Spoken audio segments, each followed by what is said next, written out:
Welcome to the BJJ Mental Coach Podcast. I'm your host, Gustavo Dantas, and today we have Hywel Teague. He's a third-degree black belt. He's a commentator, analyst, and podcast host with over 20 years of global experience working in jiu-jitsu and combat sports.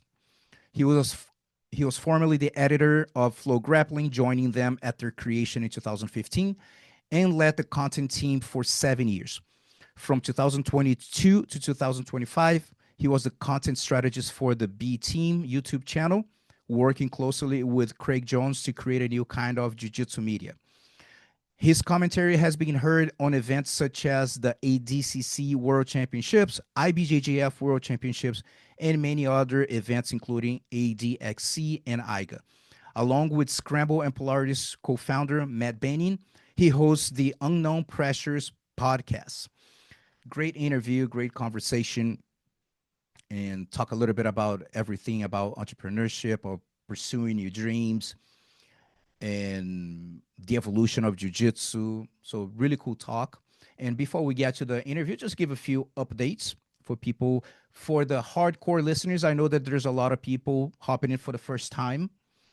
And before the hardcore listeners been listening since the beginning, a few updates. I haven't released many episodes this year. I decided to accept a challenge. I called the How High Can You Fly? And there's a suggestion for you. Just pick a challenging goal, throw it out there and see, like, you know what? Let me see how close, if I can reach, how close I can get to this goal.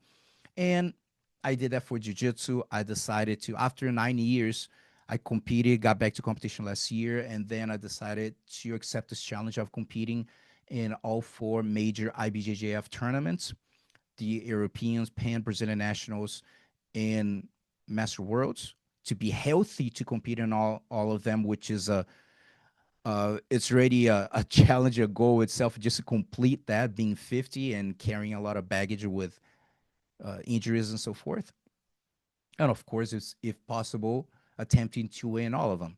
So I don't know if you might be listening this on Spotify, but I have the, if you're watching on YouTube, or go check out the YouTube channel, the BJJ Mental Coach, I have a program called The Diary of a Master. So I had the second season. Actually, I'm recording this October 2025, so I'm about to release soon the last and final episode of the season.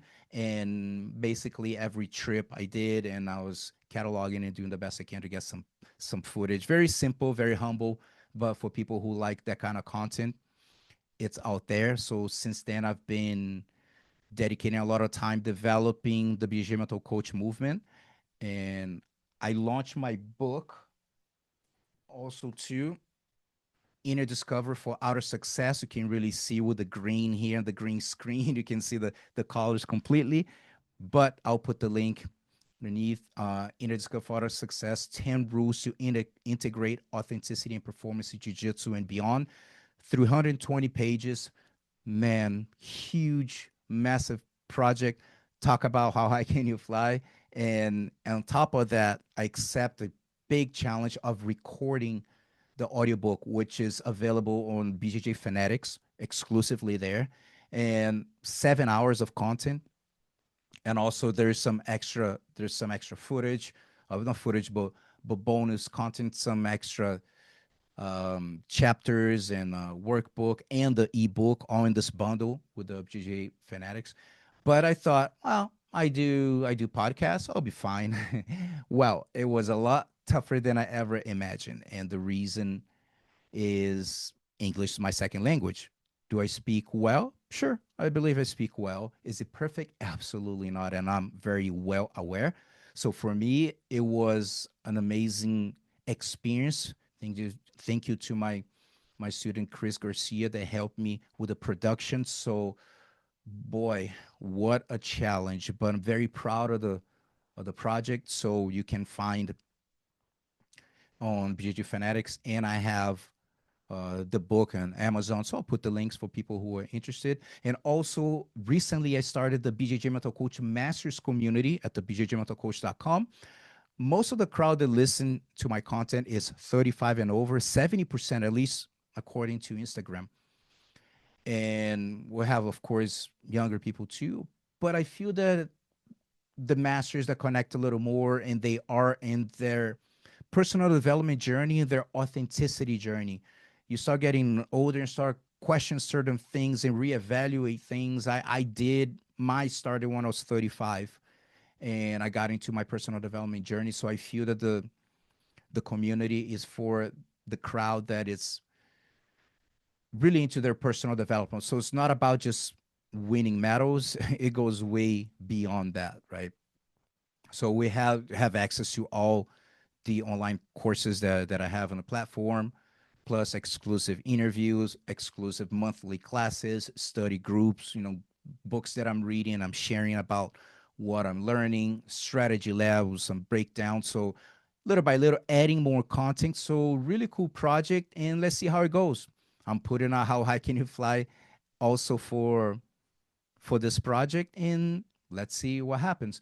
And here's my suggestion to you: create a how high can you fly for you in jiu-jitsu, personal, professional. Put a goal that you're like, dude, that's going to be really tough to achieve, and let's see. As Les Brown said, shoot for the moon, because if you miss, you might land among the stars.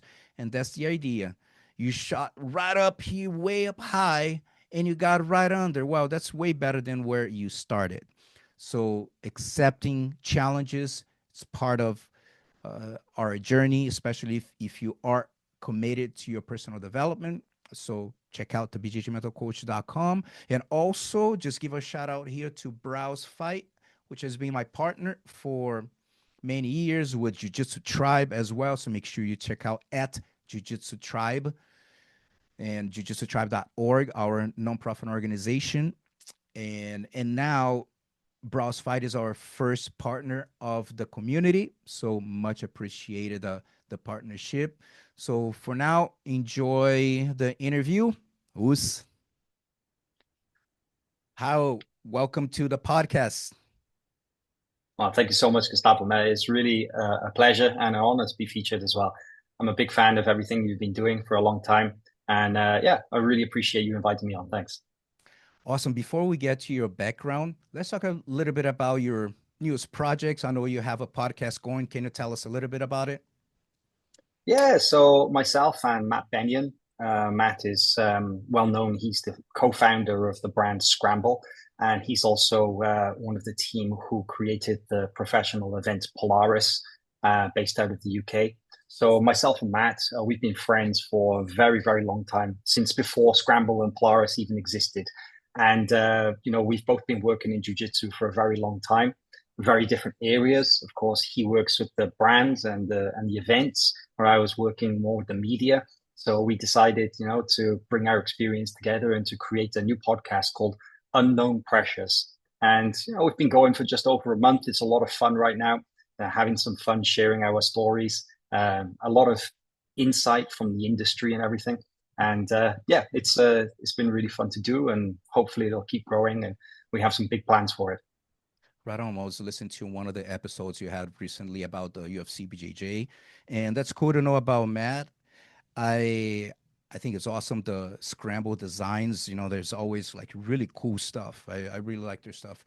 And Polaris, I had opportunity to go there with Hobson and Shaolin when they competed, and I was very impressed with the organization. They were both were super happy too, super professional. That was I don't know if they still doing the same venue, kind of like a theater Oh, they looking. move This. around. They Oh, yeah, they okay, go to gotcha. lots of different cities. Yeah, Yeah, I think it was in Wales, maybe. that's where Um, I'm from. yeah.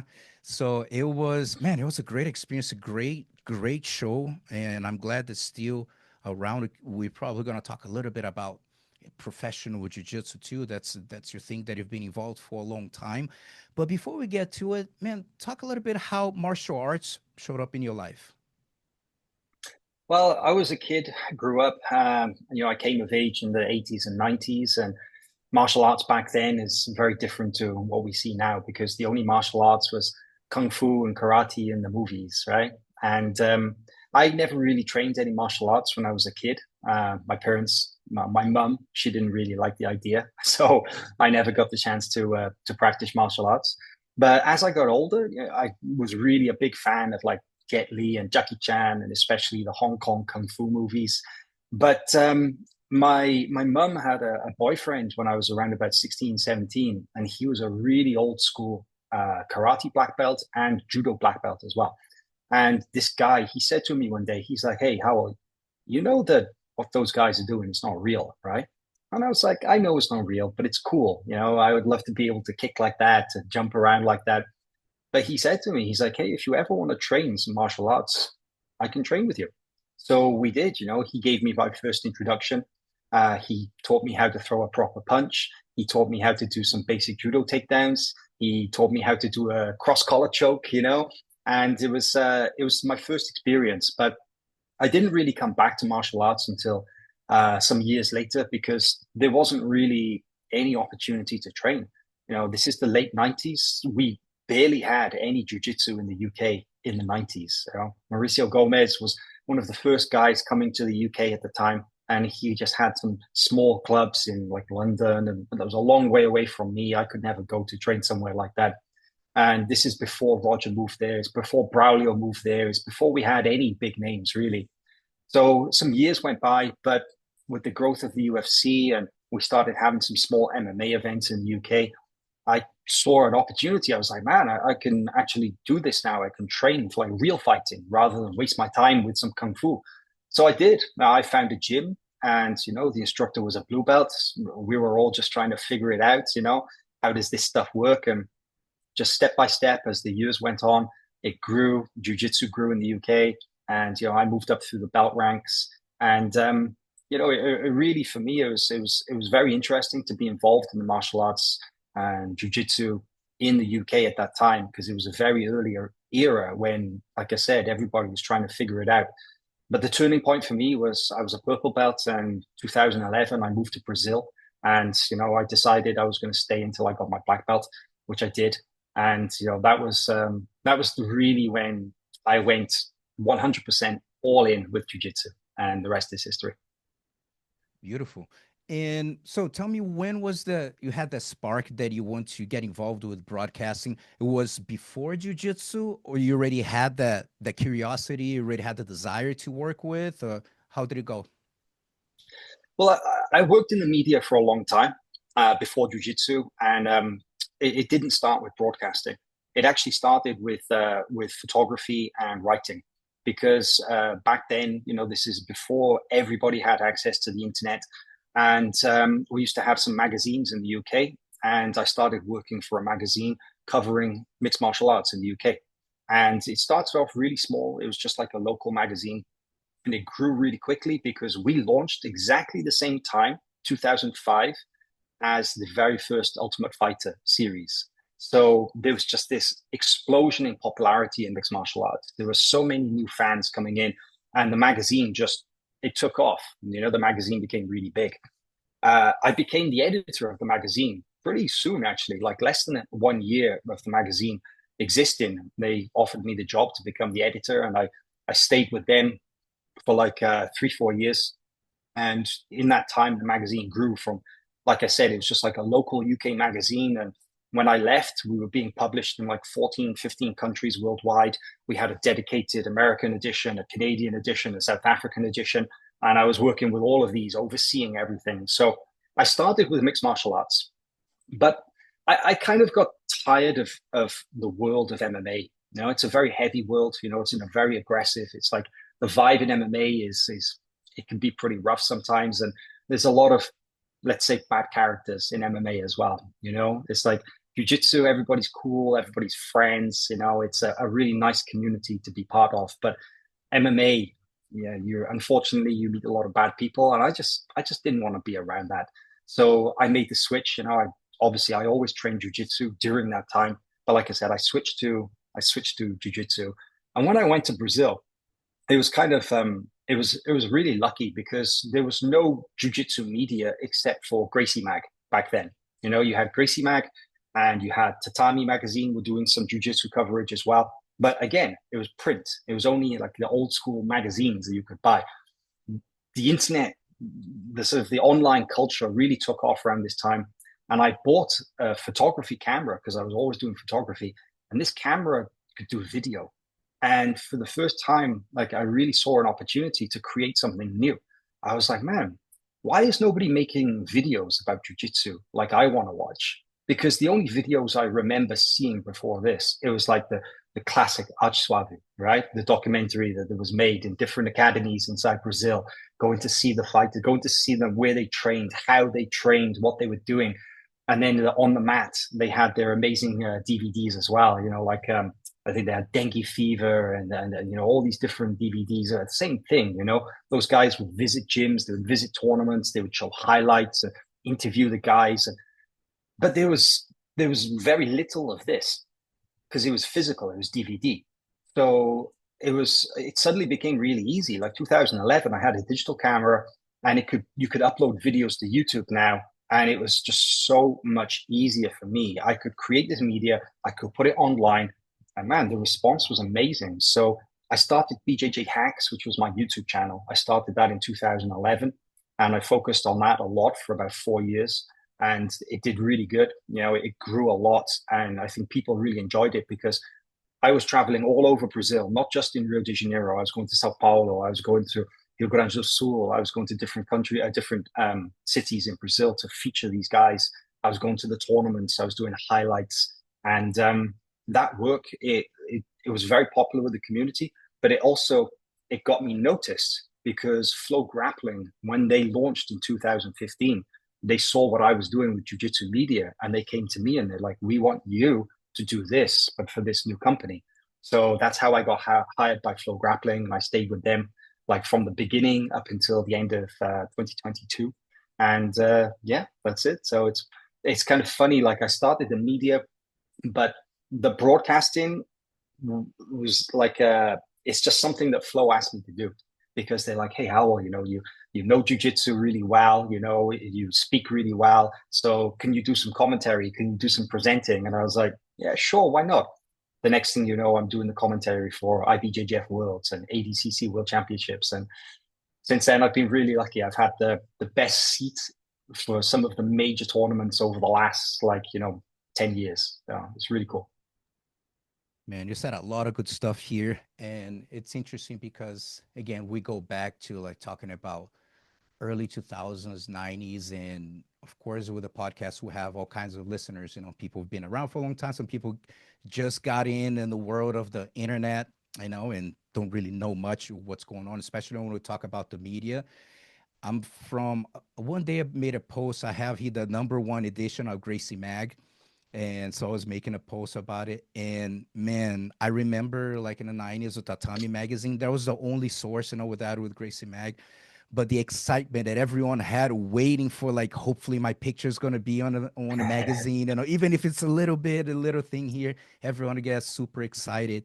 And I give so much credit to Marcelo Alonso and Luca Talla for being really pioneers because when no one was there, you know what I mean? Those guys are carrying their cameras. They were there. They're making so much effort to really be where that. And I remember that I started to, I always try to support photographers, and Marcelo was the first one that I was buying pictures from him, because not many people were doing. And one day I mentioned something to him too. I had an interview with him, which was awesome. That dude knows so much about, you know, martial arts in general, and saying that, man, your work helped so many competitors to get their face out. The same thing you did, and people that had no idea who those guys were.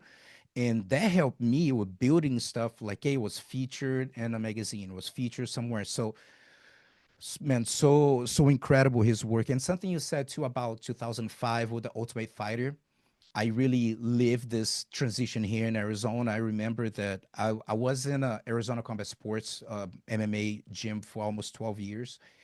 And until that point, I arrived in Arizona 2000. I was in Vegas first. I went to John Lewis School. I was there for almost 2 years. And we never broke 100 people until that Wow. point. Never. It was like 90, 80, 90. And then, man, after that, it was, man, boom, everyone asking about what is this MMA, what is jiu-jitsu, and then it's starting to go up. And I hear you when you say about the crowd is different, with the MMA. I like to say that I like MMA, but I love jiu-jitsu.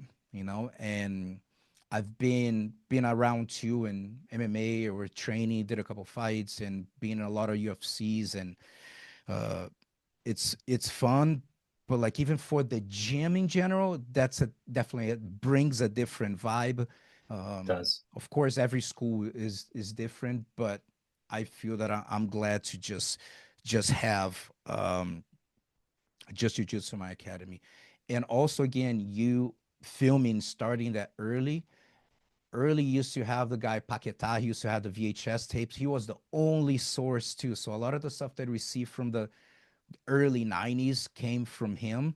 So it's really cool that you have. As a matter of fact, as you mentioned, BJJ Hacks, I remember I watched the one you did with the Meow Brothers when they're like purple Right. belts and stuff. Right. That was yeah, there was an awesome video, awesome music. The music was really cool too.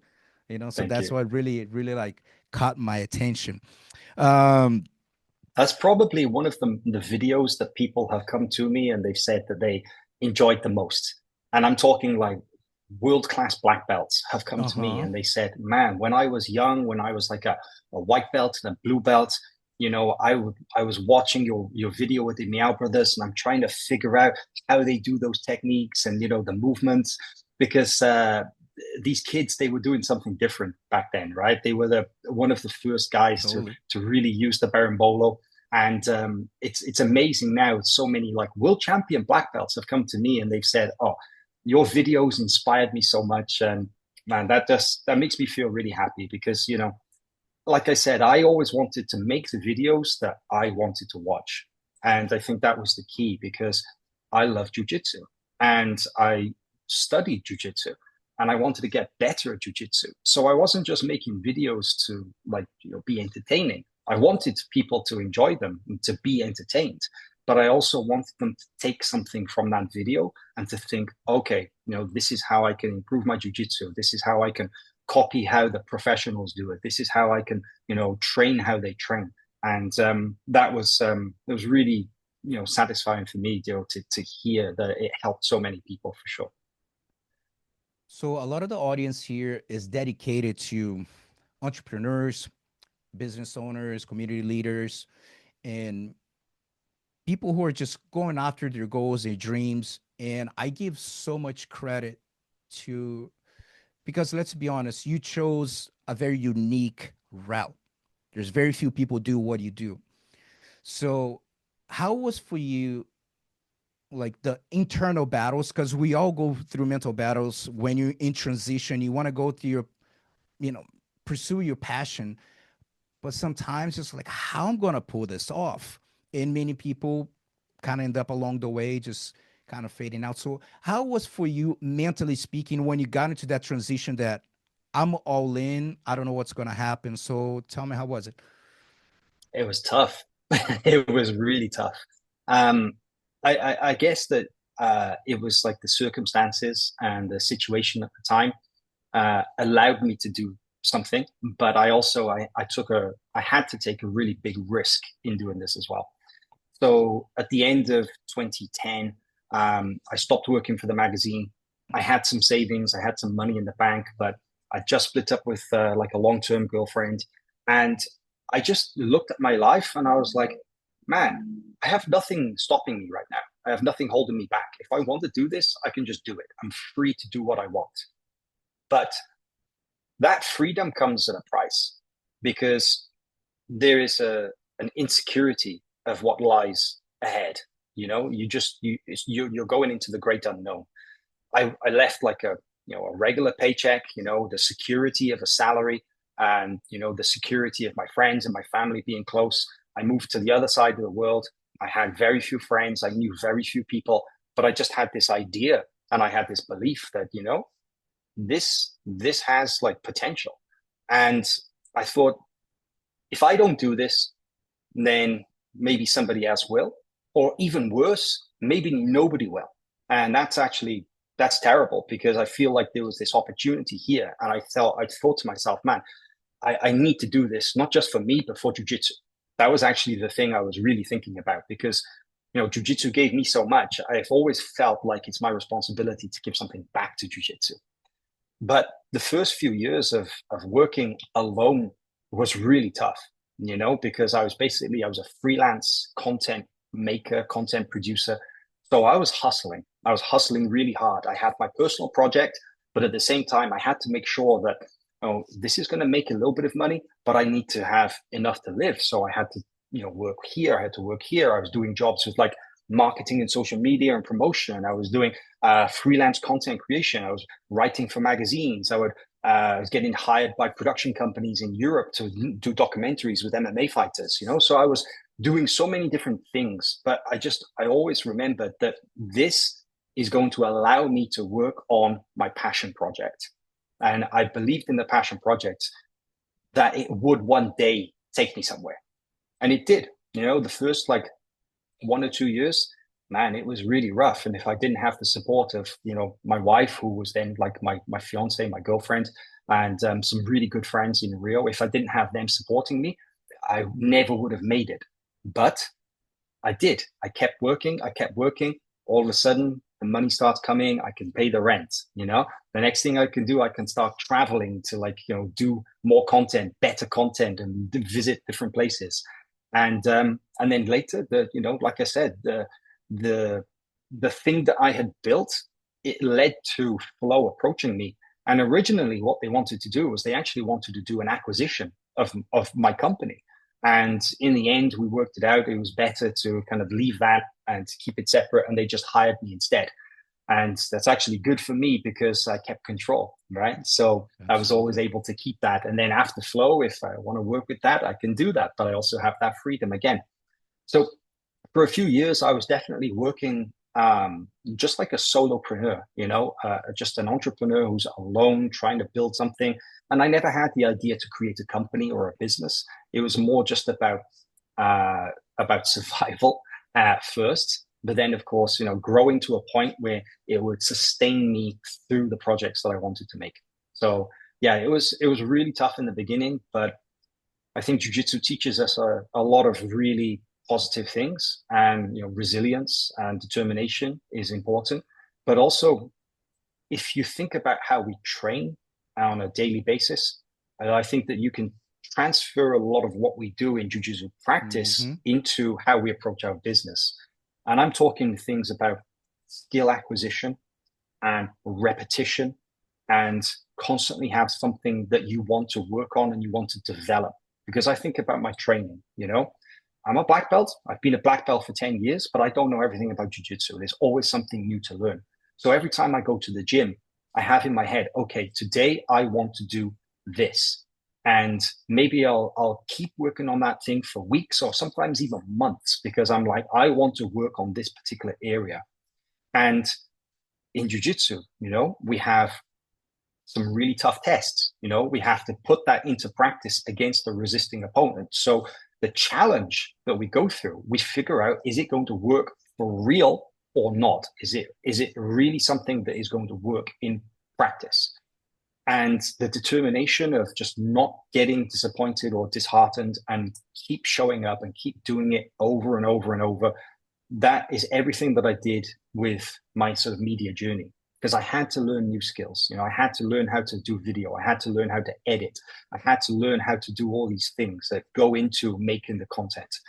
And then that was a lot of practice and a lot of very specific practice. I had to refine those things.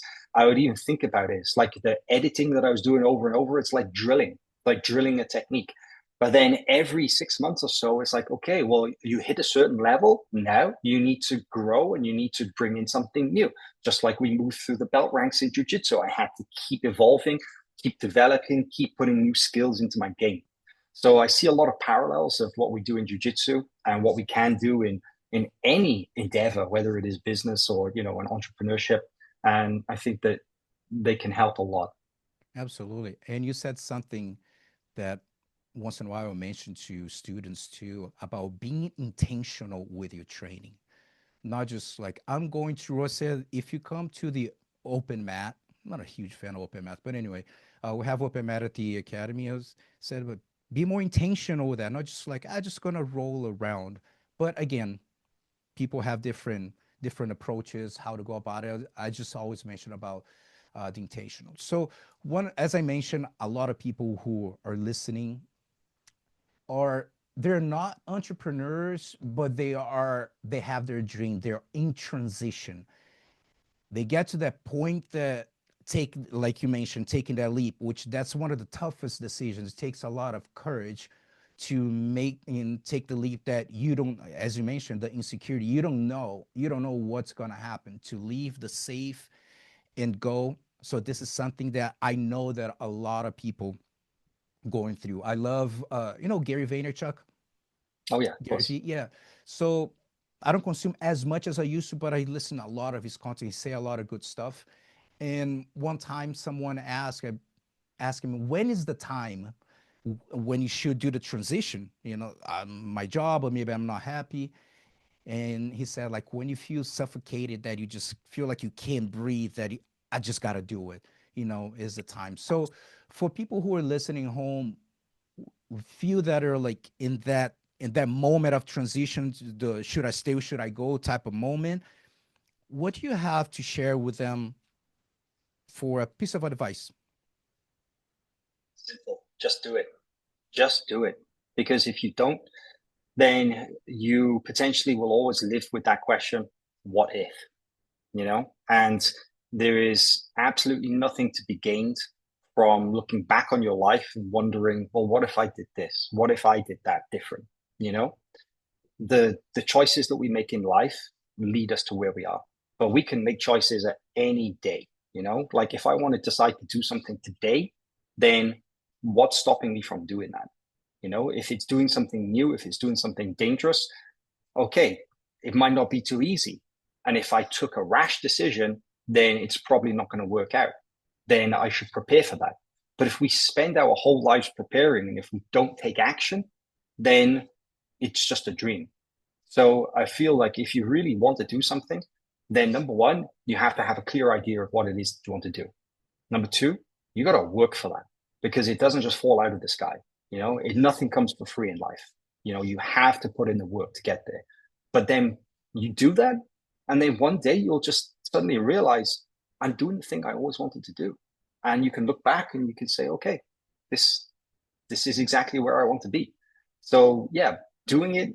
Gary Vee talks a lot about the power of now, right? Just do it. But a lot of people will go to him and they say, I've got this idea, what do I need to do? And he'll just say, just do it. Just do it right now. If you have this idea, act on it.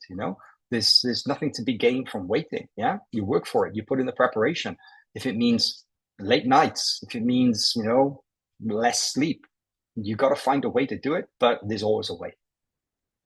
There's a book called The Top Five Regrets of Dying, something like this, with Brony, where she basically work in a hospice, with patients with like up to like 3 months for living, and she started to collect all the lessons, regrets from people. And the number one was something like, I wish I had the courage to pursue things that I want to know what people expected of me. Because sometimes, especially when you're young, man, how many stories that we're like in that 16, 17, 18, 19, or am I going to college or I'm not, and there's expectations of parents. And this is a tough one. I had to go through mine, especially living in Brazil in the 90s. You say you're gonna make a living in jiu-jitsu, people be like, what? You're gonna do what? Is You're crazy. now, yeah, now you see, sure, there's so many different routes, right? To not easy, by the way, but there are a lot more opportunities than the 90s. And my mom, that is my best friend back then, she had her, because each one's going to have their own perceptions of the meaning of the word success. And she learned what success was from my grandparents, and that's how you do it. You get a company, and you work, and then you retire, all that stuff. And and for me, she was like, "You're not gonna make any money," but like, who's talking about money? I'll figure it out. But that was really about, I just want to do what I want to do, and somehow end up working out. But this is something that people still, even older, they still get caught up of, like satisfying other expectations. Like you said, you had good support, but you're gonna have, I always mention about some of the most important pillars of emotional intelligence, yeah, you need to have the self-awareness, of what's going on through your mind. I talk about the dark passenger, the negative voice that tells you, like, do you think you're able to pull this off? Who makes you think of this and that? So you have your own battle. And then you have another pillar of the emotional intelligence is social awareness. Be mindful that other people have their insecurities, they have their dark passages, and they're gonna try to basically pass that without really trying, not they trying to hurt you, especially because many times from someone that loves and care about you, but in their mind they think that they help you, but they're not passing their insecurities. They're like, oh man, I don't know. Ooh, I don't know if you're gonna be able to do it. So did you have to face some of that other people's opinion, be like, what are you doing? Especially getting in a field that it's not like it was popping or anything like that. Honestly, no. I think I was very, very lucky about that. So I grew up a small family. It was just, I'm an only child. It was just my mum and my dad, and they were always very, very supportive. But I was, maybe because I'm an only child, I've always been very independent. I've never really needed other people to do things for me, and I never really needed the advice or anything from other people as well. I was always very happy to do what I wanted to do. And my parents, they never expected anything from me. They never told me, you have to go to college, you have to get this job, you have to do this, you have to do that. I think actually because my dad probably broke that, like the generation before me, because he kind of went through that when he was young. He had expectations on him. And, his father was like the third generation coal miner. So my dad was, he grew up in a small village in Wales. And the expectation was, well, when you leave school, you're going to go work in the coal mine. And he did not want to do that. My dad wanted to be a rock and roll musician. And he left home at 16 years of age. He left home and he worked lots of different jobs. He went back and he did work for some time in the coal mines. But at the same time, he never let go of that dream of playing music. And my dad has been a professional musician for 60 years now. He still plays now. He's 75 Yeah. next year. And, he still plays every weekend. And he started when he was 16. So he kind of maybe, without really saying anything to me, just his example kind of passed that on to me.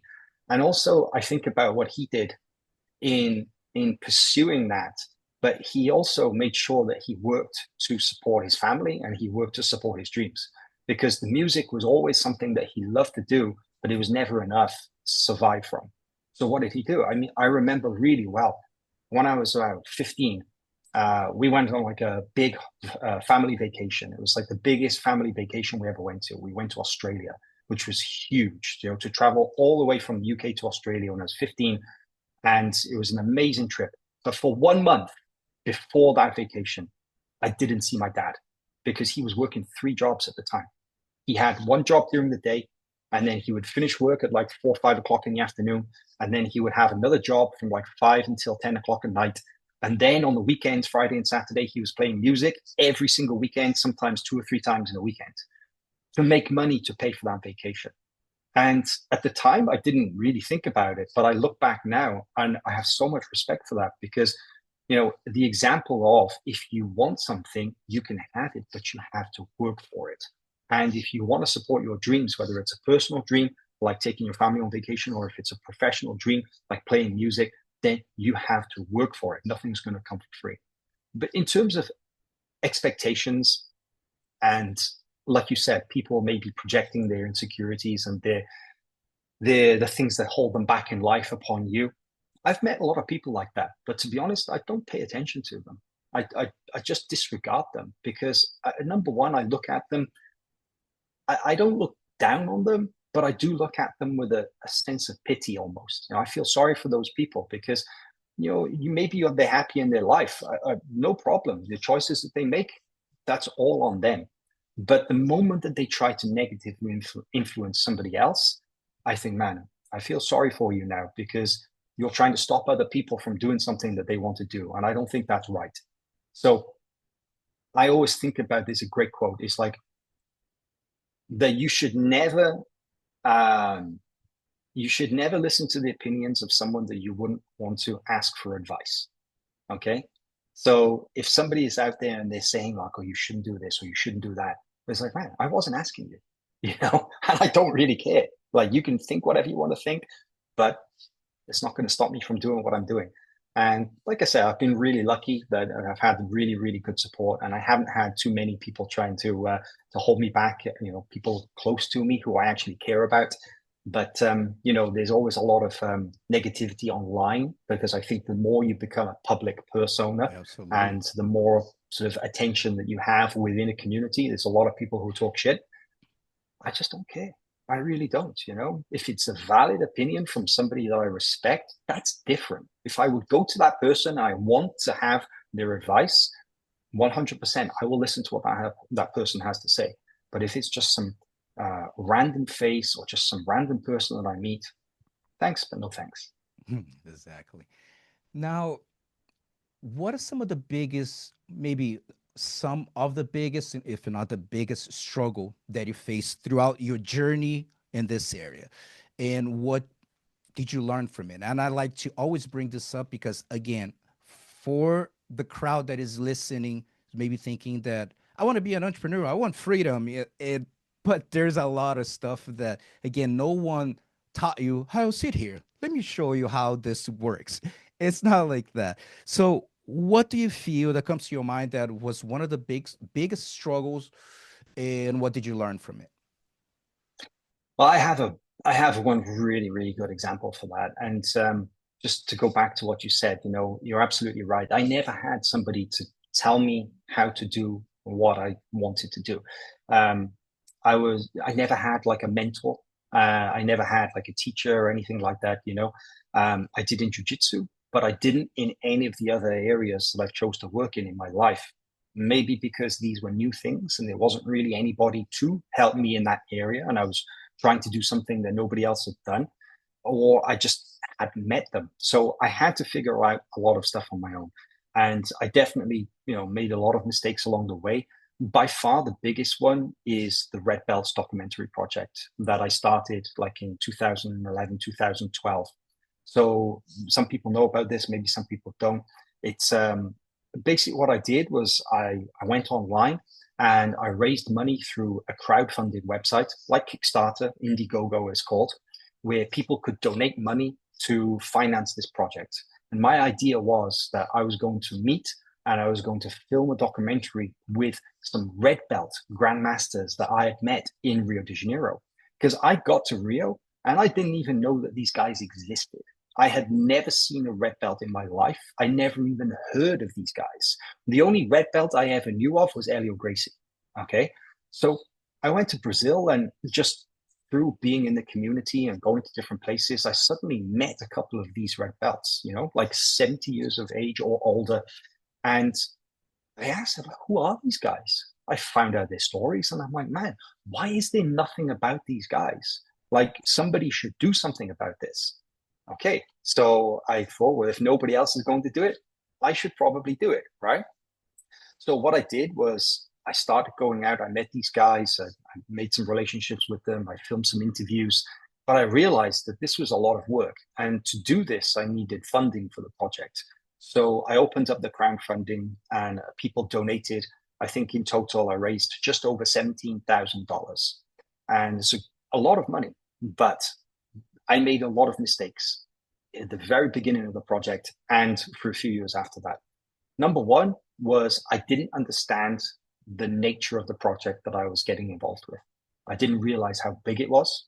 I had no experience making documentaries. I didn't really understand what went into the production. I didn't understand how much money you really need to make a documentary. $17,000 it sounds like a lot of money, but if you're talking about a documentary, it's nothing. It's Yep. absolutely nothing at all. I had the problem of I didn't really understand filmmaking well enough to tell the story properly. And I didn't really understand how to make a documentary of that nature. I had been making small 7, 8 minute videos for YouTube that were documentary style, but they were very, very different. Sure, I had experience writing articles, which you could maybe write like a script, but it was something completely new that I just had no experience of.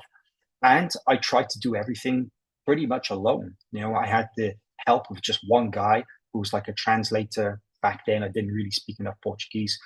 He was a translator and also kind of like a producer who would help me get to these places, make contact with the people. So I made a lot of mistakes. And I look at that experience, I look at that project as like a failed startup, because I think a lot of people do that in business, right? They have a great idea for a business. Let's just say that, oh, I'm going to open a store and I'm going to sell this thing. And they don't consider all the factors that go into running a store. Number one, they don't consider things like, is there market demand for this product? They don't understand things like choosing the right location. They don't understand the costs of running a business. They don't understand marketing the business. They don't understand all the different things that go in. They just think the idea is good enough. Man, the truth is it's not, unless you have an actual business plan and a strategy to execute that. So my mistake was taking on that project. I was not prepared for it. I spent the money on the project. I have to clarify that, because a lot of shit talk from people afterwards. They thought that I just took the money and I didn't do anything. No, I filmed for 3 years for that documentary over a long period of time. I filmed a lot of stuff. That money went like within the first year, and I filmed the rest of it, financing it completely by myself. And man, the truth is that I was left with all this content. I would still one day love to be able to make that into something and then complete the objective that I set for myself, and also fulfill the promise that I made to these people who very kindly and very trustingly donated this money to the project. I would love to be able to finish it, but it's very challenging. And like I say, I look at it almost like a startup business that failed. So yeah, that was a big lesson learned. That was a massive challenge in my professional career. And unfortunately, there was a certain effect on my reputation. Still, people think that, I was just trying to make money out of the jiu-jitsu community. People still think that I spent money on different things. It's not true. The truth is that I just really didn't understand what I was getting involved in, and I let a lot of people down as a result. But hopefully I can make good on that one day. Man, the little bit that I know about documentaries is extremely challenging, as you just mentioned, so expensive, and to get a return on your investment as far as financially, oof, that's a tough one, man. That's a very Very tough tough. one. I mean, you know Robert Drysdale really well, okay?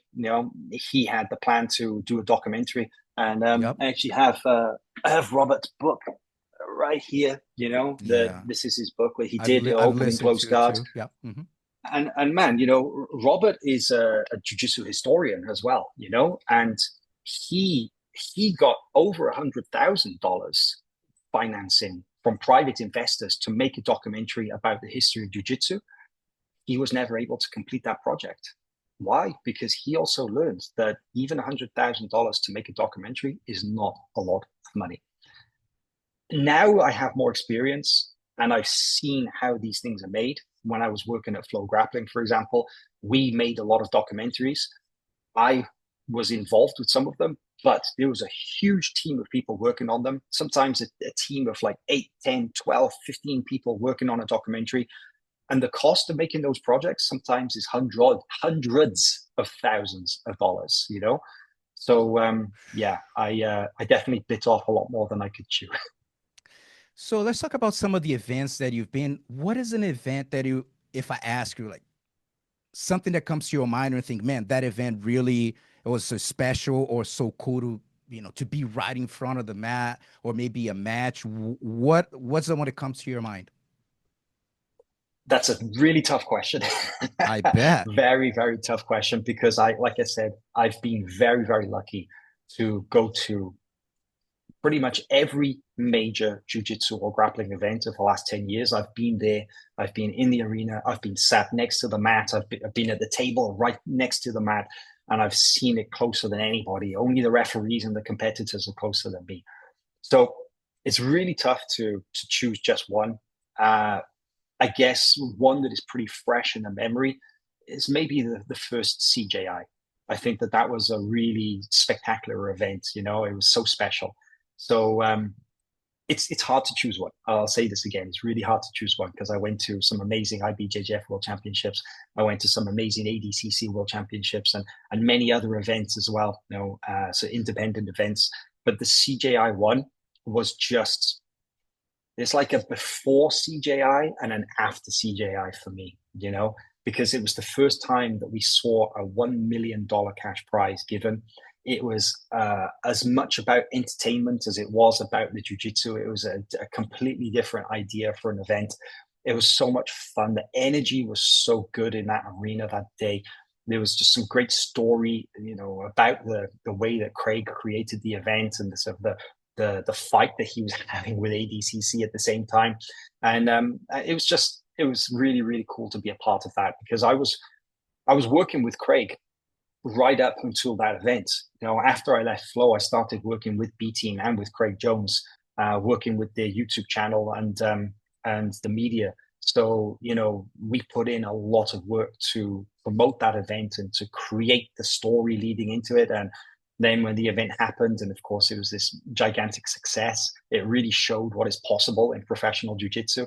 I think that's why it has a special place in my memory. So how do you see the evolution now of the first events that you've been in professional? Because one of the things that people are listening don't realize, for people who don't know, I've been doing tournaments since 1998. I started promoting back in Brazil, and I've been promoting since. The longest that I ever stayed was with COVID. That's about it. But I've been promoting. That's something I always like.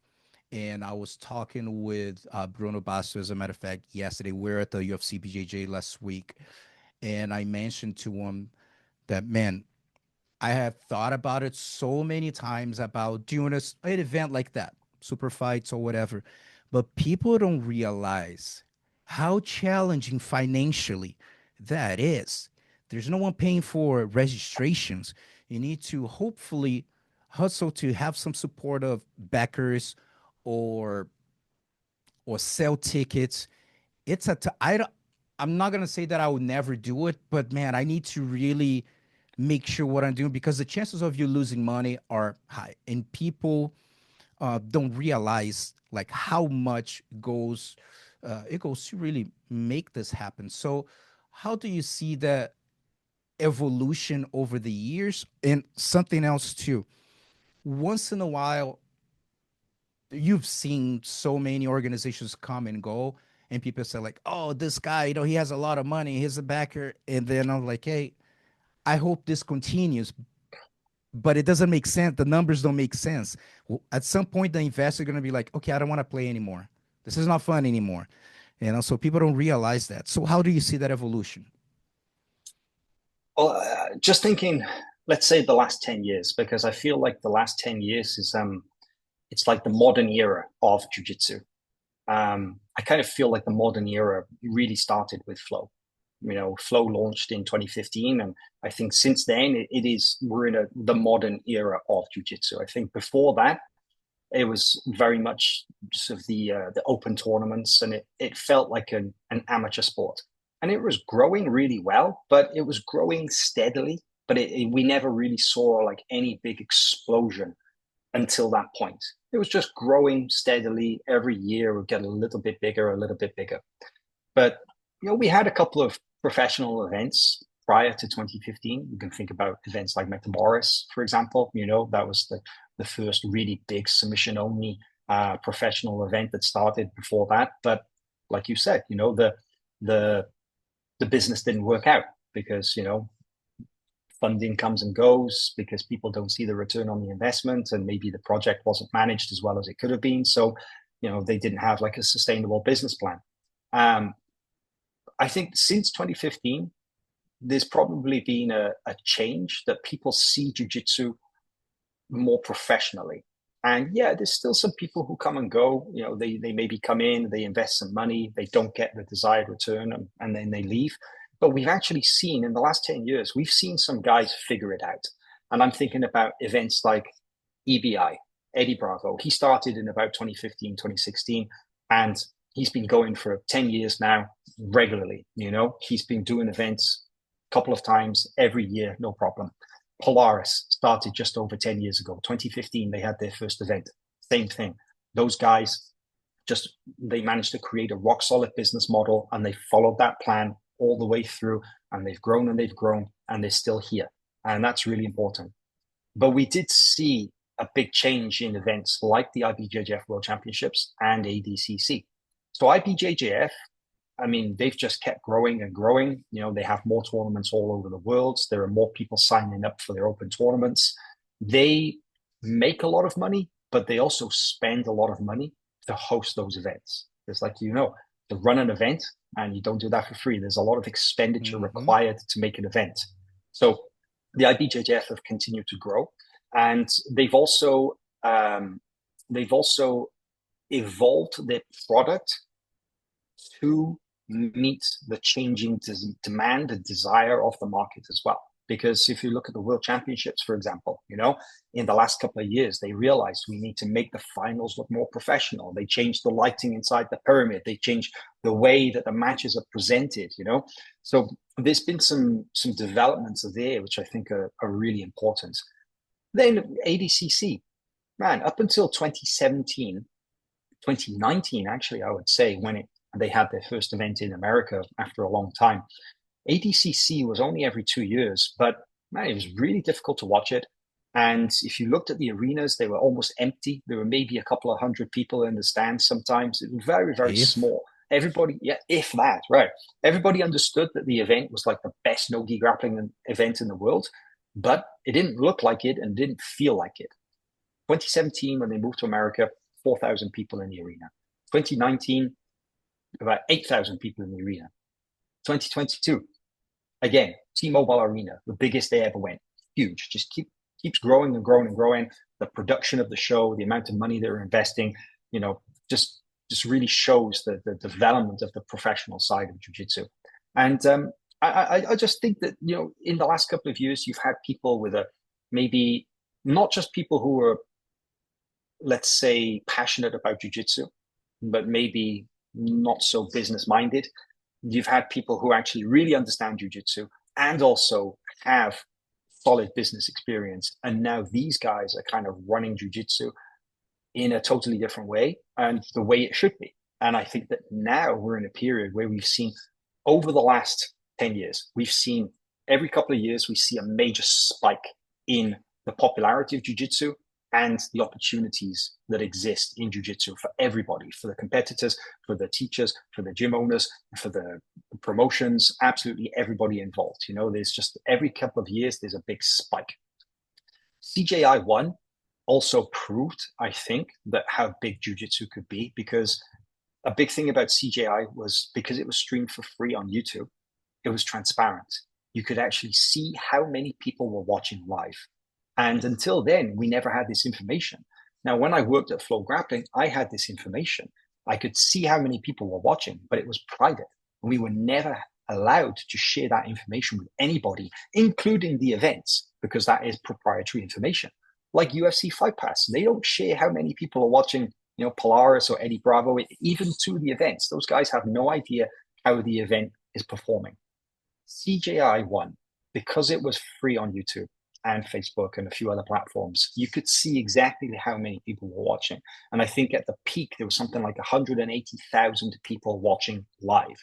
Now, if you imagine that 180,000 people is X percentage of the total amount of people who practice jiu-jitsu in the world, you can kind of calculate how big the entire global market is.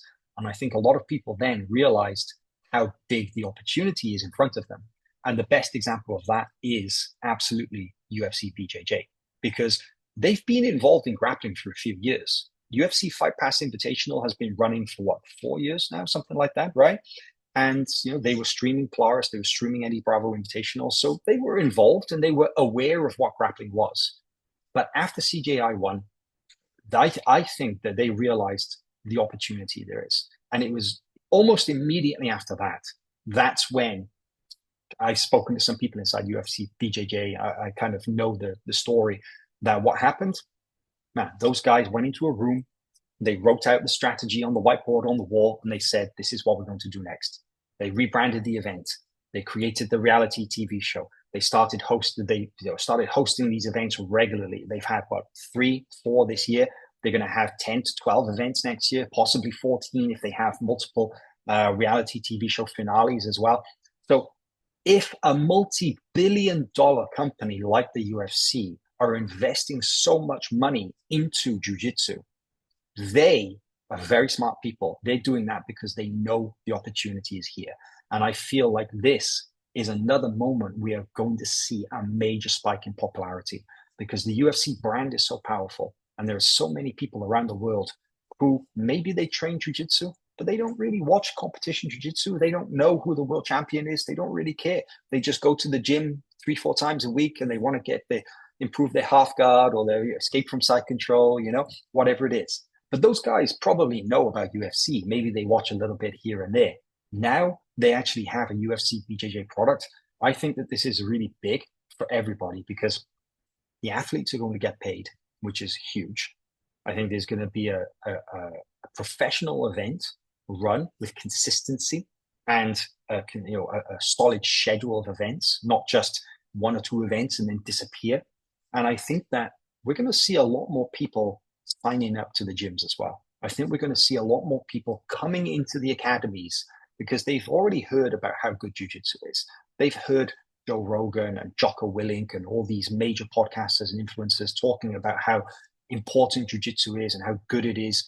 But man, now that they've seen it as well, they've seen the UFC BJJ product, I think a lot of people are going to be inspired to sign up to train. So I think that this is a major turning point for jiu-jitsu, and I think that this could be the start of a really big growth period. Man, 100%. And one of the things that I reflect sometimes, I started training in 1989, right? So until that point, jiu-jitsu was dead in Rio. Like people really didn't know. It was an underground type of thing in the south side of Rio. It's just of course, in the north too, but it really underground type of deal. And since 1991, I try to think what kind of sport worldwide has been in like incline for like 30 years and it keeps growing. It's not at any point that I remember jiu-jitsu went like this down. I don't remember. So this is something that I noticed the pattern because I lived that in my neighborhood only had one place to train. That was the only place to train.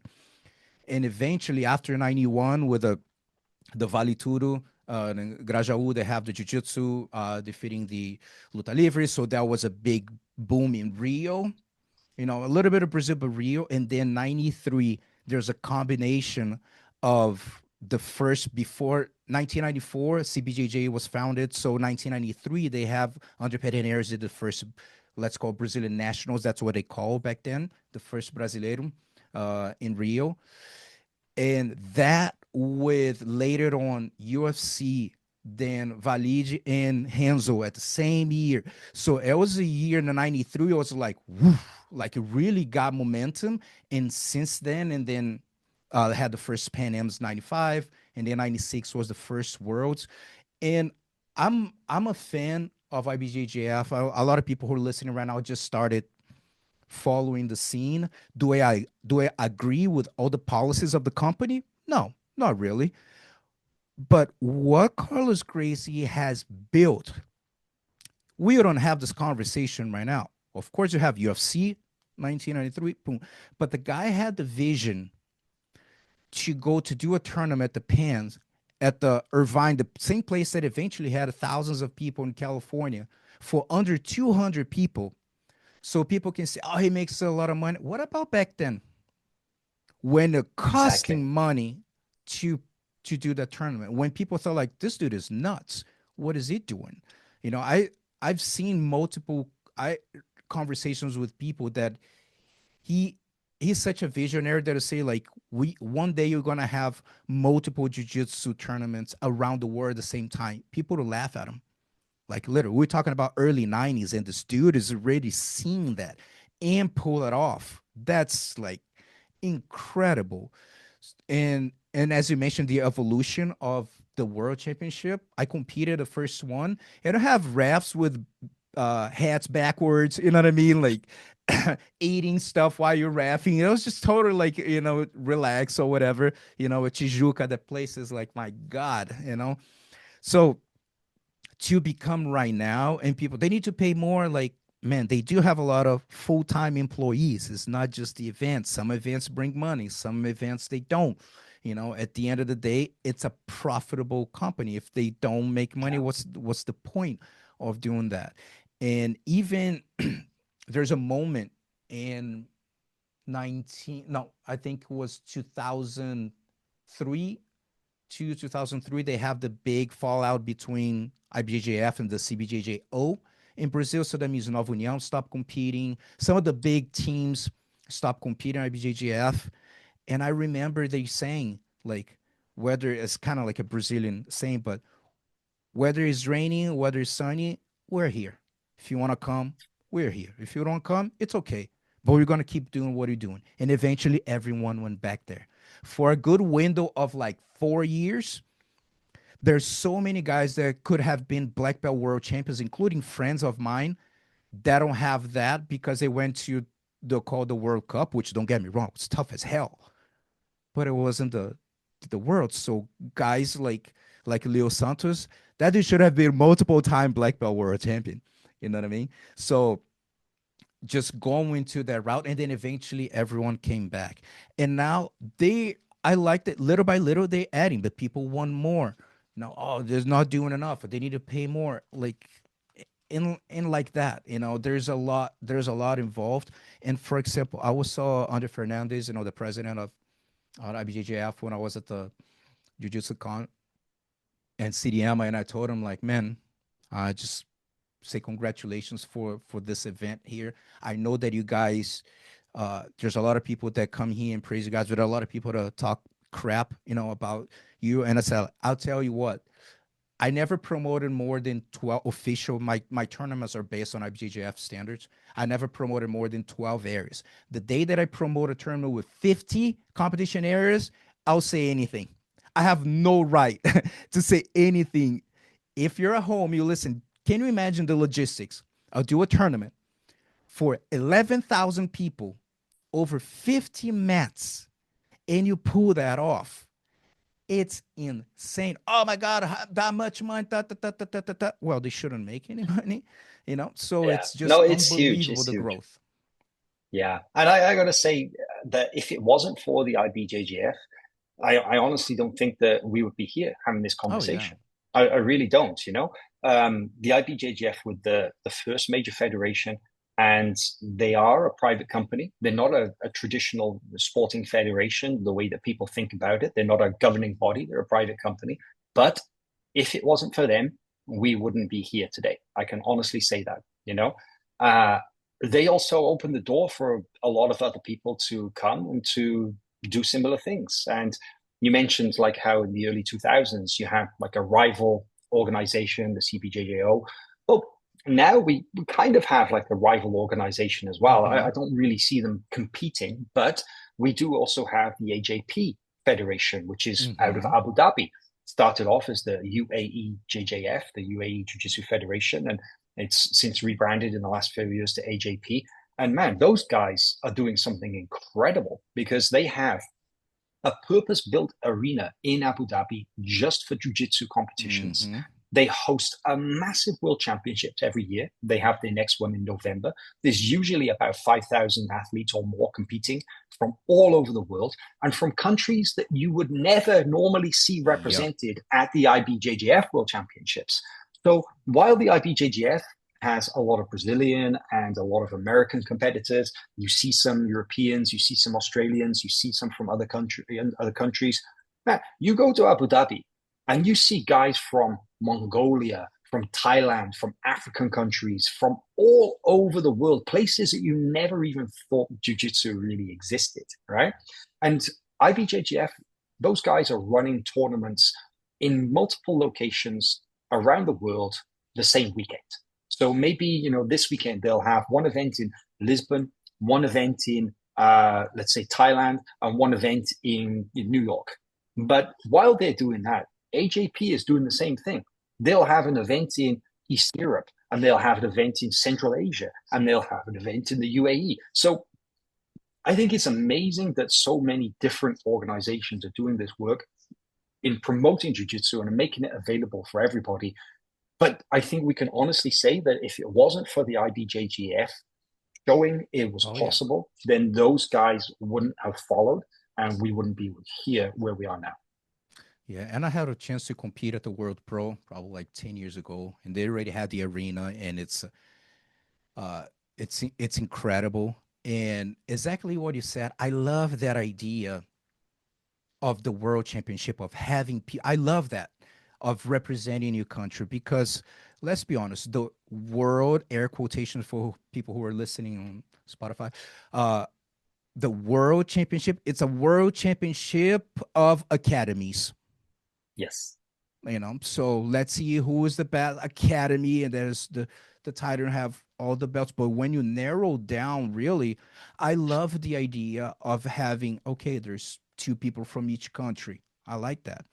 And then I know that a lot of Brazilians get really pissed off about, don't get me wrong, the trials, the Brazilian trials in Abu Dhabi the day before, sometimes the day off, Yeah. to get into the tournament is tougher than the tournament.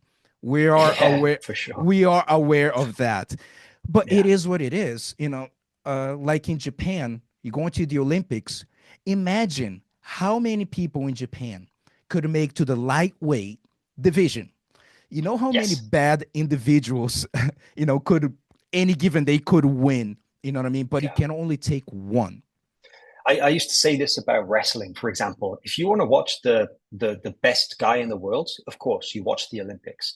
But if you want to watch the toughest wrestling competition, go and watch the Russian national championships, or go and watch the Iranian national championships, because whoever wins that and then goes to represent their country Mm-hmm. at the Olympics, man, they had to fight to get there. So you're right. It's like those qualifiers that they have, because I feel for a true world championships, you can't have more than two people from the same country I in agree. that division, right? It's just fair. It is what it is, you know. I think the IBJJF World Championships is the toughest tournament in the world to win, Mm-hmm. but you've got maybe 15 Brazilians, 20 Brazilians in the same category, and maybe 20% of the other people in that category from lots of different other nations. I don't particularly think that's very fair, and it's not Mm-hmm. necessarily a true World Championships. You determine the best guy in the world, but it's not a World Championships where you have all nations represented equally.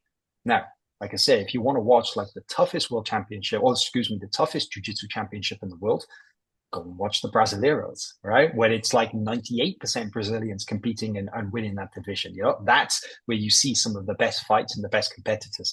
So I do really like the fact that the AJP and the World Pro does it differently. It's one of the things that I like most about jiu-jitsu is that you can adapt your event and even the rules of the event, right? There's no one unified rule set in all of jiu-jitsu, whether it is ADCC points, whether it's IBJJF points, whether it's submission only, whether it's this, whether it's that, there's all these different variations on the rules and the format of the event. And that's one of my favorite things about jiu-jitsu is that, I never get bored because there's always something new. Yeah. My only constructive criticism towards AJP or World Pro is the lack of transparency with the brackets. It's just kind of like, all right, y'all, it's here. How did we get to this bracket? And then we start questioning certain things like, why is this guy here that is a local have a little easier route than some other people? And that happens kind of I don't know how it is right now, but over the years has happened a lot. Okay, so that is my only problem with this is the lack of transparency. If they have a ranking or whatever, I like the IBJJF doing that, because back in the day, like that room to make the brackets, it was like hostile room, man. I did not enjoy it at Yeah. all. I've been maybe once and twice. I was like, I don't want to be in this room.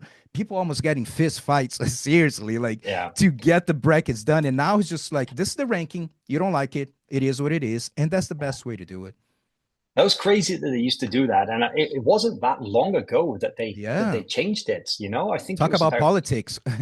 yeah, I think it was about 2018 was maybe the Yeah. first year that they did the IBJJF brackets where it wasn't based on your coach or the team leader negotiating Hmm. the bracket with all the other team Yeah. leaders in the room and the IBJJF directors. No, it was now it's done. It's calculated based on ranking points, based on previous world titles and such. I think that's way more fair. But absolutely, you know, I think that back in the day, to determine those brackets that way, man, it's And kind of it'll tough. And take a lot of people who could have won worlds maybe didn't because they didn't have the best guy in the room negotiating for them, right? absolutely, absolutely. So when you think about it, man, like to get to it takes all day. They will be there all day instead of auto load. And the brackets are done. So even with just logistics and everything, it's like, dude, you know, there's less headache and it just make things easier. So that's the only thing. And another suggestion, I don't think this ever gonna happen. I feel that nowadays not everyone agree with what I'm gonna say, but I feel like the world championship, let's say the current we have, should be just for black belts. And the color belts, they participate and call World Cup or call whatever. In judo, you don't have a green belt world champion, a purple belt world champion. It's just, and don't get me wrong, I took advantage of winning world's purple belt and brown belt, like the color belts, okay. But when I look now, I'd be like, man, I feel it should be exclusive to but why this is not going to happen because it's not good for the company. You know, Right, financially speaking, you're right. going to lose a lot of registration. So there's like I see the scenarios because it helps a lot. For example, for people who sometimes complain about IBJJF, the same reason me and God knows how many people who live abroad or let's say here in the United States, I got my O1 visa to stay here in the United States because of what I accomplished in IBJJF. When I Right. applied for all that stuff, you know, like we didn't get paid. When people say like that's stupid, you're spending money, you're not getting paid, I'm like, man, don't think small. There's so much involved. Now, I'm not even talking about the personal growth that I have from competing, but as far as career wise, what opened the doors for me to live abroad, to my sons living in the United States. I've been living here for 26 years because what IBJJF started. If they didn't have that, how would it be here?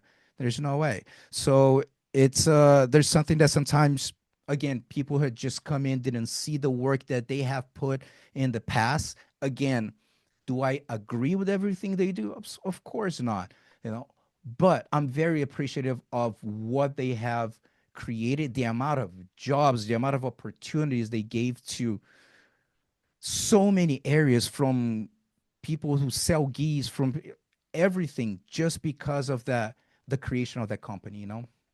And I'll say this about them as well. The last thing that I'll say about the IBJJF is that I know a lot of people complain about the rules and they complain about the referees and the decisions. Man, that happens in every sport. There's Yeah. always bad calls, right? There's always people who are upset with the results if a match doesn't go their way. But I still feel that the IBJJF, the way that they run their tournaments is by far the best. They have the best infrastructure. Yeah. They have the best system for actually running an open tournament of all the federations. So, you know, they've done a lot for the sport. And like I said, if it wasn't for them, we wouldn't be here. For sure. So let's just talk about a little bit of some. We did talk about some personal development at the beginning, but I want to be a little more specific with some of the questions that I have. And one is, what is one habit that you have now that you carry in your life? Some people could be breathing. I like stretching. I like reading. What is a one habit that you have in your routine? Daily movement. That is a big one for me because, you know, I'm 46 now. I've been doing jiu-jitsu for a long time. I'm lucky that I don't have any like serious chronic injuries. I'm just, you know, sore from Hmm. jiu-jitsu, I right? hear you. Because yeah, the older you get, it doesn't get any easier, unfortunately. Hmm. And my body doesn't work the way that it used to. You know, I can't train as much as I would like. Um, nowadays I realize that that training too much jujitsu is actually bad for me because it's too destructive on the body. But Mhm. I learned that moving the body is so important, and daily mobility, daily activity, whether it is going for a long walk with my dog up and down hills, whether it is in the gym lifting weights or doing body weight exercises, whether it is some kind of mobility or something, or whether it is actually just jujitsu and being on the mat, man, daily movement is huge, and that's probably the one habit that I've really learned from sort of just practice over the years is that the moment that you stop, it's not good and it's very hard to start again. Oh yeah. So, what is the best piece of advice that I've ever received? And I'm talking about jujitsu, life, something that someone told you and just kind of you just being it carried for a long time. That's honestly very tough to answer because, like I said, I don't really feel like I've had any mentors throughout my journey. In jujitsu and in my career, I've really been left to figure a lot of it out for myself, and it's been it hasn't necessarily been the straightest path. There's been a lot of diversions and there's been a lot of side quests and there's been a lot of mistakes made along the way. But I guess that I guess I just constantly sort of go back to that famous phrase, it's just follow your bliss, you know, that I think it's just Alan Watts said it so well, follow your bliss. And if you can if you can identify what it is that you want in your life, if you can identify really what it is that makes you feel happy and makes you satisfied and you feel gratitude for being part of, then I think that is the most important thing. And if you're able to wholeheartedly pursue that, then I think that is probably the best advice that I could tell anybody. And I think a lot of people use that phrase, follow your bliss, as kind of an excuse. And they use it as almost like a get out of jail free card to do whatever it is that they want to do. Oh, I'm following my bliss. No, you have to be truthful to yourself and to the people around you. You have to do it honestly and with intention. And I think that if you do it right, then good things can come in your life, and you'll have a good life as a result. So I think that's probably the thing that I constantly go back to. I don't know if you have the habit of reading or listening to audiobooks. Do you? I do. I Okay. do. Yeah. So when you think about what are one of the most impactful books that you've read, and of course, always books come in different moments of our lives, and depends. Sometimes Yes. could it be a business or personal development. But I feel there's some books, even a book that you read, and 5 years later you read again, of like, oh my God, it feels like I'm reading a completely new book. It didn't register when you read certain things, didn't click. Right. So, what is a book that made a big impact on you at some moment in your life that you could suggest to people? Well, I read a lot. I really do. And I think that that's why I became a writer in the first place many years ago, is because I always lived to read. And if you're a good reader, then, well, you can't be a good writer if you don't read. True. So I certainly have read a lot, and I continue to read a lot. I read a lot of everything. I read fiction. I read nonfiction. I don't really read too much about business because I don't really see myself as a businessman. I happen to work in business, many different aspects of business, but I don't consider myself a businessman in the sense that I need to read books about business as a result. But there are definitely a couple of books that have really had like a big impact on me. Um, One of them is, and probably it's the book that I've given as a present to people the most as well, is The Art of Learning by Josh Whiteskin.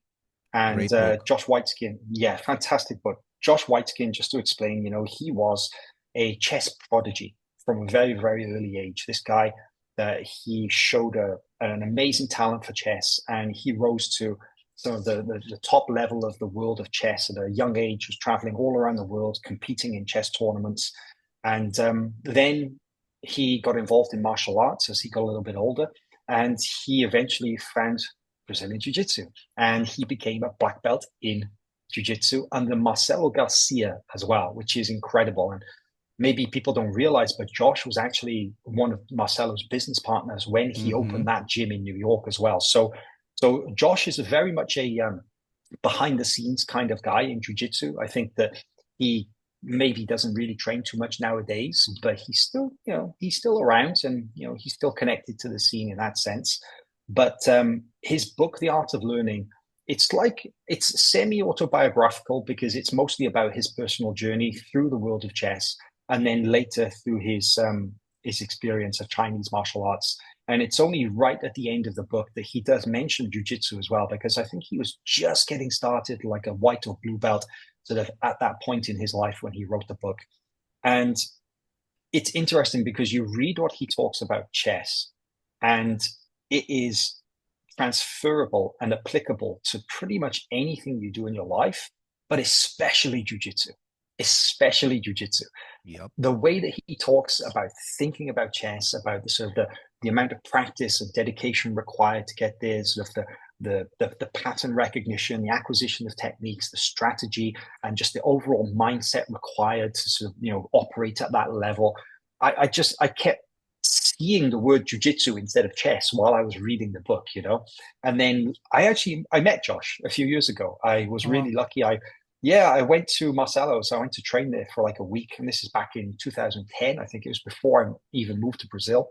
And I went to I went to New York for a week to train at Marcelo's, and I was vaguely aware who Josh was, but I hadn't read his book at this point in time. I'm not even sure if the book was out, but I kind of knew who he was, and I think he was still a brown belt at this point in time. And he was super nice. And after the lesson finished, everybody was kind of off the mats, and some guys were already mopping the mat, and he was in a corner with a partner, and he was drilling a technique. And I was sat kind of near to him, and I noticed him drilling this technique, and I just got talking to him afterwards, like we do in jiu-jitsu, right? That the post-training resenga, right? The mat chat when you were all just sat on the mat just talking. And I asked him what he was doing, and he said, and this is actually maybe one piece of advice that somebody has given me that I guess I've never forgotten, is that he ends every practice doing 10 clean repetitions of a technique, whatever that technique is, whether it's a sweep to a guard pass, or whether it is a armbar from the mount, whatever it is. He just chooses one technique, and he does 10 perfect repetitions of that at the end of each class. And I was like, okay, that's interesting. Why do you do that? And he said, because it doesn't matter what kind of training session I had today. If I had the worst training session in the world, I will leave the gym today thinking I did something constructive that helped my jiu-jitsu. And if I did have the best training session in the world, well, I just reinforced that, and I made sure that what I did today was good for my jiu-jitsu, constructive, and I left the gym knowing that I did something specific to further my goals. So it's kind of cool to combine those two answers together, I guess. But Josh's book was definitely really impactful for me. Love that book. I've given it to multiple people as a present, because I think that in jiu-jitsu, just because I think it's such an amazing story. And yeah, just meeting him and hearing that, he didn't tell me to do it, but I listened to what he did, and I thought, man, that's really good. I'm going to steal that, and I've used it myself, and I continue to actually tell other people as well. Hey, you should try this. So good stuff, man. Thank you, Josh. And for people who not familiar with Josh Wensky, the movie In Search of Bobby Fischer was based on his life, and it's a really cool movie. And also, I didn't even know that Tai Chi Chuan had like a combat kind of aspect to it, right? And he became a world champion on that. So I went to YouTube to watch, like, what is this about? So I watched him actually doing the thing. I was like, dude, this is kind of physical, a lot of like upper body, stuff like a little bit of Greco and stuff, but super interesting. Like, I was like, man, I had no idea this even existed. So yeah. That there are a lot of good lessons on that book. That's one of the lists that, I recommend to people too, for putting like a top 5. I love created content based on his book too. So incredible. So fascinating guy. to wrap up, We talk about the podcast at the beginning, but what are you currently excited about besides the podcast? So what you got going on? Yeah, well, I mean, the podcast is definitely a big one. Matt and I really, we want to do something different in the world of podcasting. There are some great podcasts out there, this one included. And, we don't want to compete with anybody. We just want to do something new, something original. Like I said, that's kind of always been my vision for working in jiu-jitsu media, is to do something different and to also create some kind of media that I personally would enjoy. Because I think, well, if I would enjoy it, then hopefully other people would also, and it's authentic, and they will, it will become a success. So the podcast Unknown Pressures is a big one. It's available YouTube, iTunes, Spotify. Please go check that out.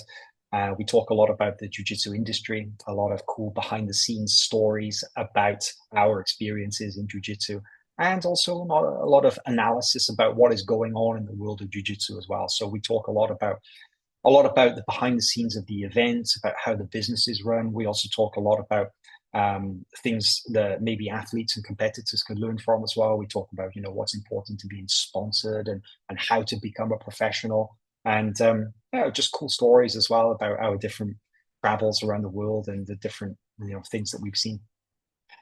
Aside from that, I'm also really busy this year, last year, and hopefully next year as well. I've been doing a lot of commentary for live events. Since I was, with Flow, commentary and broadcasting really became big. There's so many live events all over the world now. I've been traveling a lot to places like Abu Dhabi, to Kazakhstan. I've been all over Europe, and I've been working with different events in those locations, ADXC, AIGA, and yeah, hopefully there's going to be a lot more like that coming soon. Couple of weeks from now, I'm going to do the quintet in Dubai. I'm not sure if this episode will come out before Nice. that, but that's an exciting one, and that's a new one for me to do another quintet. Hopefully, there will be a CJI 3, and that's it. I'll just keep hoping that these people invite me, so I don't have to buy a ticket. I get the best seat in the house each time. True. Awesome, man. Thank you so much for your time. Appreciate it. We plan on doing an hour, end up going over, but every time I say like, man, as long as it's flowing, and people are enjoying, that's all that matters. So congratulations for your career, and congratulations for believing in your dream. And that's something that if you're listening at home and you're kind of like that, should I stay, should I go? And as you mentioned right at the beginning, just do it. Do it. I'm not always going to be perfect and pretty, but you definitely don't want to look back and regret for not doing something. You did something, it didn't work. It is what it is. Move on. So thank you so much for your time, brother. My pleasure. Thank you, Gustavo. All right, take care, guys. Who's